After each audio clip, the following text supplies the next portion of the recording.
বাবা? 4 লাখ টাকা যৌতুক।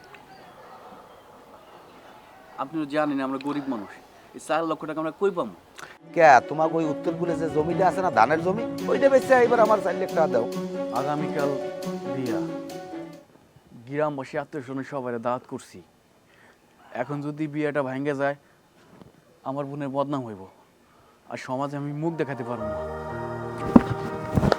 আরে আপনার ফাল ধরে কইতেছি, এই বিয়েটা ভাঙ্গে না, আমার বোনের জীবনটা নষ্ট করেন না। পাও সারো ওটো ওখানে খারাপ শোনো, এনে বউ, তোমাকে একটা কথা কই যাই, কালকে সন্ধ্যা পর্যন্ত আমি টাইম দিয়ে গেলাম। এই এর মধ্যে যদি 4 লাখ টাকা জোগাড় করতে না পারো, তোমার বোনের লাগে আমার পোলার বিয়ে হইবে না আকারে না। এই কর্তব্য যেন মনে থাকে, 4 লাখ টাকা না দিলে এ বিয়ে হইবে না। কর্তব্য আমি কই গেলাম।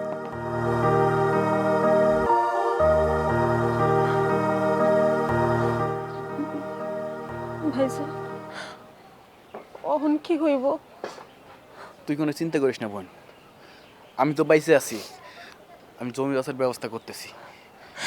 কিন্তু ওই জমি বেচলে সংসার চলবো কেমনে?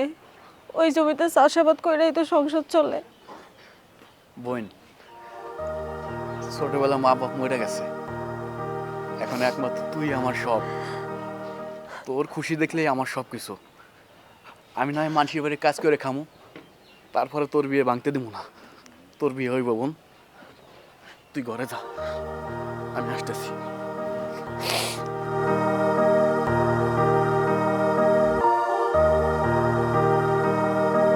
জমি বেচা 4 লাখ টাকা দিয়া যে স্বামীরে কিন্না নিছি, তার প্রতি দয়া মায়া ভালোবাসা কেমনে আইব? কথা কইলে যৌতুক নিছি, এতে কি ভাঙ্গা গেল খালে পড়ছে? সবাই নাই, আমিও নিছি। চুপ করেন মিয়া, আপনি তো বিরাট বড় অন্যায় করছেন। বিয়ার আগের দিন বিয়া ভাঙার ভয় দেখে আপনি যৌতুক নিছেন, বিচার তো আপনার করা উচিত। আপনি যৌতুক নিয়ে ছেলেরে বিক্রি করছেন, মানে তো ওদের কথা মতো ছেলে চলতেই হইব। আপনি 2 দিনের মধ্যে যৌতুকের টাকা ফেরত দিবেন, নাইলে আমি আপনার পুলিশে দিব। বইলে রাখলাম, কথাটা মনে রাখেন। ঠিক আছে বাবা, তুই এখন 2 দিন থাক, আমি 2 দিন পরে এক টাকা দিয়া এইবার আমি তোর হেন্দে লই যাবে। এই কথা কই গেলাম। আব্বা আব্বা, আপনি আমার লই যান। আব্বা পরে একটা রাখতে যাই না, আব্বা ওরা কিন্তু পরে আবার বাইতে পিনে।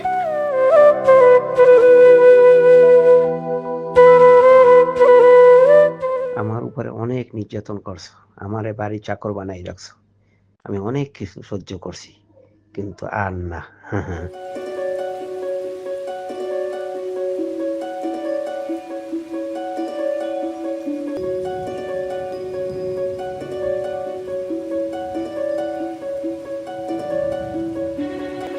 কি আমারে বালিশ চাপা দিয়ে মারতে চাইতেছিলেন? না না না না, তোমার আমি বালি চাপা দিয়ে মারতে যাবো কারণ তুমি হলে আমার একমাত্র আদরের বউ, তোমার কি আমি মারতে পারি? তুমি একটা কাজ করো, তুমি ঘুমাও, আমি তোমার পাওয়ার টিপে দিতে চাইছি, ঘুমাও। পা টিপতে হইব না। আপনি কি জানেন আপনার সাথে কেন আমি বাজে আচরণ করি? কেন? যে পুরুষ বিয়ের আগে মেয়ের বাড়ি থেকে যৌতুক আনে, সেই পুরুষের কাছে সেই মেয়ে কোনোদিনও সম্মান পায় না।